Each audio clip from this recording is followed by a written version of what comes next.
भारतीय गणतंत्र के लौह पुरुष सरदार वल्लभ भाई पटेल ही वो महान विभूति थे जिन्होंने तमाम रियासतों में बिखरे सूबों को एकजुट कर उन्हें भारतवर्ष की राष्ट्रमाला में पिरो दिया। एक भारत श्रेष्ठ भारत से लेकर नेशन फर्स्ट तक अब लौह पुरुष की नीति ही नए भारत की नीति है। भारत रत्न सरदार वल्लभ भाई पटेल के 150वें जन्म दिवस पर आज हम आपको इतिहास के उस पन्ने पर साथ लिए चलते हैं जब देश आज़ाद हुआ था और मुश्किल से 1 महीने बाद ही पाकिस्तान ने कश्मीर को हथियाने के लिए जंग छेड़ दी थी। सरदार पटेल उस वक्त पर भारत के होम मिनिस्टर थे। फिर क्या हुआ, आइए देखते हैं थर्सडे थ्रिलर के इस विशेष एपिसोड में।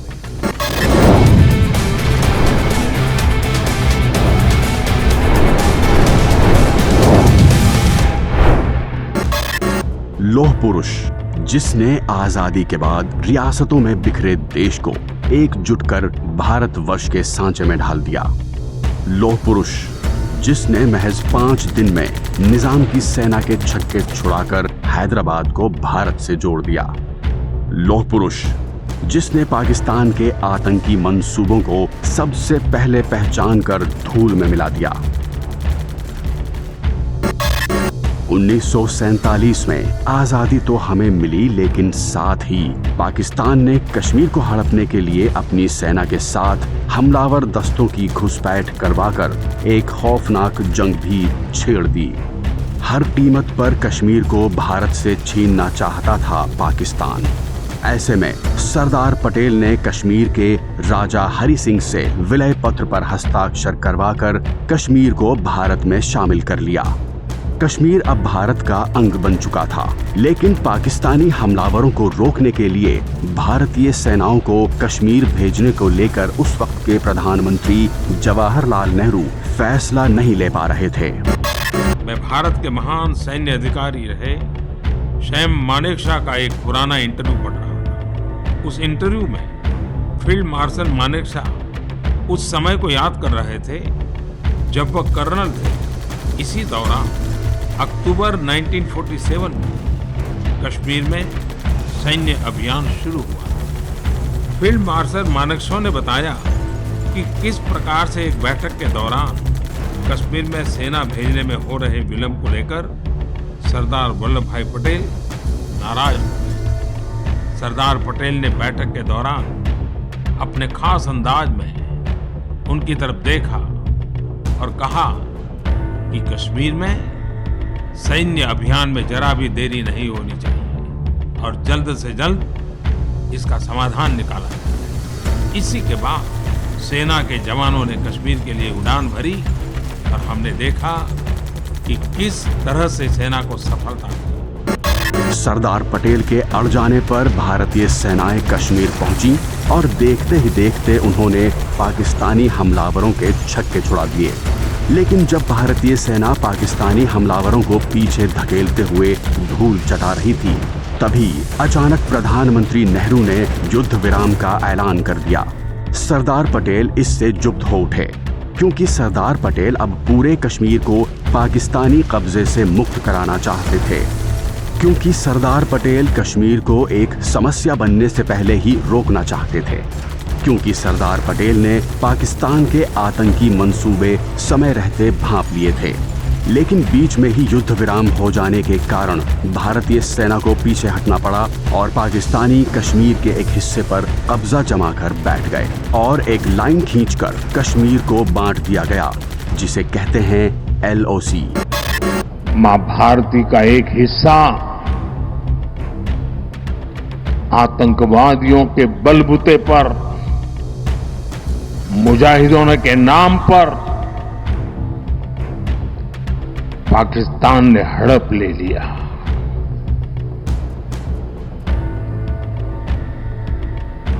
अगर उसी दिन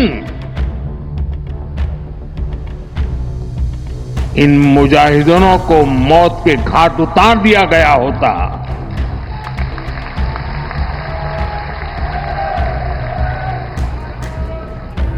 और सरदार पटेल की इच्छा थी कि पीओके वापस नहीं आता है, तब तक सेना रुकनी नहीं चाहिए। लेकिन सरदार साहब की बात मानी नहीं गई। और ये मुजाहिदीन जो लहू चख गए थे, वो सिलसिला 75 साल से चला है। लौह पुरुष की बात ना मानने का खमियाजा देश पिछले 78 सालों से भुगत रहा है। 1948 में मुंह की खाने के बावजूद पाकिस्तान ने कश्मीर हड़पने की कोशिश नहीं छोड़ी। जब जंग से बात नहीं बनी तो आतंकवाद का सहारा लिया गया।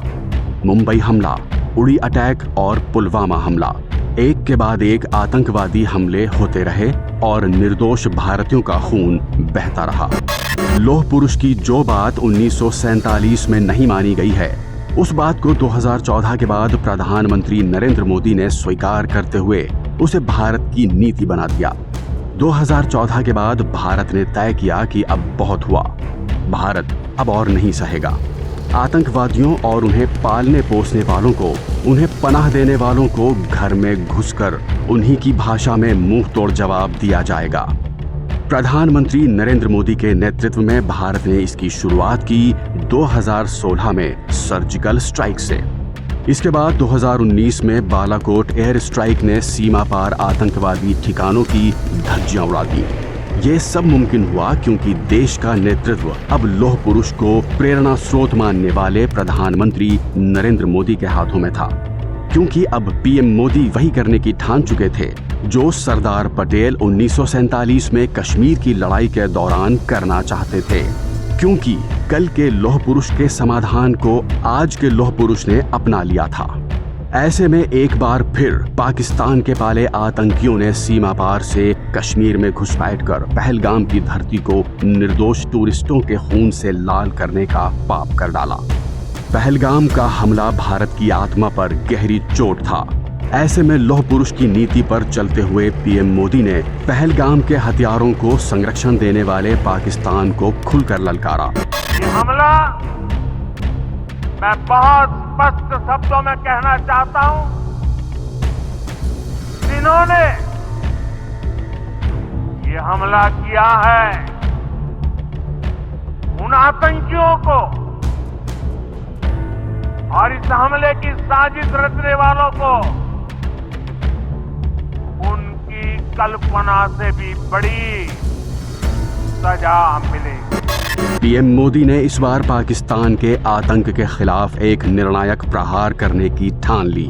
जो राह 1947 के लौह पुरुष ने दिखाई थी, उसी राह पर सारे देश को साथ लेकर 2025 का लौह पुरुष चल पड़ा और ऑपरेशन सिंदूर का बिगुल फूंक दिया गया। भारतीय वायुसेना ने पाकिस्तान में 300 किलोमीटर तक भीतर घुसकर एक ही रात में एक के बाद एक आतंक के 9 अड्डों की धज्जियां उड़ा दी। भारत के लौह पुरुष का रौद्र रूप देखकर पाकिस्तान के हाथ पांव फूल गए और वो घुटनों पर आ गया। घर में घुसकर मारेंगे और बचने का एक मौका तक नहीं देंगे।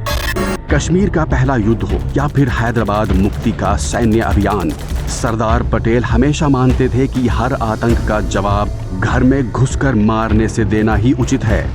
आज आतंकवाद के खिलाफ नए भारत की भी यही नीति है, चाहे वो पाकिस्तान के पाले आतंकवादी हों या फिर हमारे आदिवासी इलाकों में निर्दोषों का खून बहाने वाले नक्सलवादी। लौह पुरुष के दिखाए रास्ते पर चलकर नया भारत दशकों से चली आ रही इन समस्याओं का अब परमानेंट इलाज कर रहा है, क्योंकि भारत की नीति अब है नीति लौह पुरुष की। 1947 में कश्मीर पर हुए पहले आतंकवादी हमले के जवाब में लौह पुरुष ने जो कहा था, उसे आज का नया भारत पूरा कर रहा है। प्रधानमंत्री नरेंद्र मोदी के नेतृत्व वाला नया भारत अब आतंक का शोक नहीं मनाता, बल्कि आतंकवादियों और उनके आकाओं को मुंहतोड़ जवाब देता है। लौह पुरुष के सपनों का नया भारत अब आतंक की घटनाओं को नजरअंदाज भी नहीं करता, बल्कि जीरो टॉलरेंस की नीति अपनाकर गोली का जवाब गोले से देने का भी हिम्मत रखता है। 21वीं सदी का नया भारत अब आतंकवादियों का महिमा मंडन नहीं करता, बल्कि सीमा पार कर घर में घुसकर निर्णायक प्रहार करता है और आतंकी ठिकानों को धूल में मिला देता है, क्योंकि नए भारत की नीति अब है नीति लौह पुरुष की।